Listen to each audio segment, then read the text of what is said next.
নমস্কার বন্ধুরা, আমি বিভাস আর আপনারা দেখছেন বিভাস ব্লগস। কল্যাণী এমসে রিক্রুটমেন্টের নোটিফিকেশন দিয়েছে। তোমরা যারা অ্যাপ্লাই করতে চাও কিভাবে করবে, কী কী যোগ্যতা থাকলে করতে পারবে, কোন পোস্ট আছে, সমস্ত ডিটেলস নিয়ে আজকের ভিডিওটি তোমরা পুরো দেখবে। তাদের অফিসিয়াল ওয়েবসাইটে চলে গেলেই তোমরা নোটিশটি দেখতে পাবে। সেখান থেকে ক্লিক করলে পিডিএফটি এইভাবেও তোমাদের সামনে ওপেন হবে। এখানে টোটাল 36 সিট আছে, যেটাকে ক্যাটাগরি ওয়াইজ ভাগ করেছে। ইডব্লিউএস ক্যাটাগরি 2টা, ওবিসি আছে 13টি, এসসি আছে 14টি, এসটি আছে 7টি। তো এই যে পোস্ট, এটা কিন্তু নন একাডেমিক পোস্ট, জুনিয়র রেসিডেন্ট বলে পোস্টের নাম। তোমরা এখানে 6 মাসের জন্য বিভিন্ন এমসের যে ডিপার্টমেন্টগুলো আছে সেখানে তোমরা কাজ করতে পারবে। এটা হচ্ছে প্রধানমন্ত্রী স্বাস্থ্য সুরক্ষা যোজনার অধীনে এটা হচ্ছে। তো যে 36টি সিট আছে তাতে যদি অ্যাপ্লাই করতে চাও তাহলে যে যোগ্যতা দরকার সেটা হচ্ছে এমবিবিএস ডিগ্রির সাথে তাদের কমপ্লিট করা থাকতে হবে ইন্টার্নশিপ। যে ইন্টার্নশিপের সার্টিফিকেটটা তারা সেখানে দিতে হবে যখন তারা ইন্টারভিউতে যাবে। তাদের এই পোস্টে আবেদনের কিছু শর্তও আছে, যে শর্তগুলোকে তোমরা দেখে নেবে। যদি বুঝতে অসুবিধা হয় তাহলে অবশ্যই কমেন্ট বক্সে কমেন্ট করবে, আমি সেখানে তোমাদেরকে এই বিষয়ে আরও তথ্য দিয়ে সাহায্য করব। তো তোমরা যারা অ্যাপ্লাই করবে, তো ওয়ার্কিং ইন্টারভিউ হবে, তাদের যে ঠিকানা সেই ঠিকানায় হবে। তোমরা অবশ্যই সেই ঠিকানায় 9টার সময় উপস্থিত হয়ে যাবে। এই পোস্টের নিয়োগের জন্য তারা একটি ইন্টারভিউ নেবে। সেই ইন্টারভিউতে তোমরা যাবে, যে ডকুমেন্টগুলো তোমরা রাখবে সঙ্গে সেগুলোর মধ্যে আইডেন্টিটি প্রুফ, সেটা প্যান কার্ড হোক, পাসপোর্ট হোক, বা ড্রাইভিং লাইসেন্স, ভোটার কার্ড বা আধার কার্ড, এগুলোকে তোমরা রাখবে। অ্যাড্রেস প্রুফের ক্ষেত্রেও এই ধরনেরই ডকুমেন্টগুলোকে তোমরা সঙ্গে রাখবে। সার্টিফিকেটের মধ্যে ক্লাস 10-এর বা ডেট অফ বার্থ যদি থাকে তাহলে রাখবে।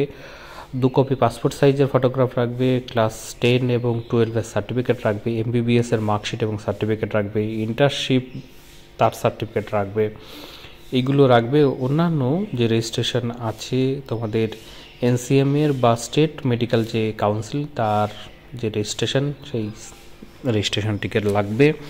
তোমরা ইন্টারভিউ বোর্ডে যখন যাবে সেই সময় এগুলোকে সঙ্গে রাখবে, তারা ভেরিফিকেশন করে নেবে। তোমাদের যে পে স্কেল হবে 15,600 থেকে 39,100, এছাড়াও গ্রেড পে আছে 5,400 করে। তো এইগুলো তোমরা দেখে নিতে পারো। জুনিয়র রেসিডেন্ট, নন একাডেমিক, এই পোস্টে তোমরা অ্যাপ্লাই করতে চাইলে নোটিফিকেশনটি ভালো করে পড়ে নেবে, তারপরে অ্যাপ্লাই করতে যাবে। যদি বুঝতে অসুবিধা হয় তাহলে কমেন্ট বক্সে কমেন্ট করবে, আমি সেখানে তোমাদেরকে বিষয়ে আরও তথ্য দিয়ে সাহায্য করব। তো অ্যাপ্লাই করার জন্য অ্যাপ্লিকেশন ফি বাবদ তোমাদেরকে 1,000 টাকা করে দিতে হবে যদি তোমরা আনরিজার্ভ ক্যাটাগরির হয়ে থাকো, ওবিসি ক্যাটাগরির হয়ে থাকো এবং ইডব্লিউএস ক্যাটাগরির হয়ে থাকো। যারা এসসি এসটি ক্যান্ডিডেট তাদের কোনো অ্যাপ্লিকেশন ফি লাগবে না। তো অবশ্যই যারা আবেদন করতে চাও তারা এটা দেখে নেবে।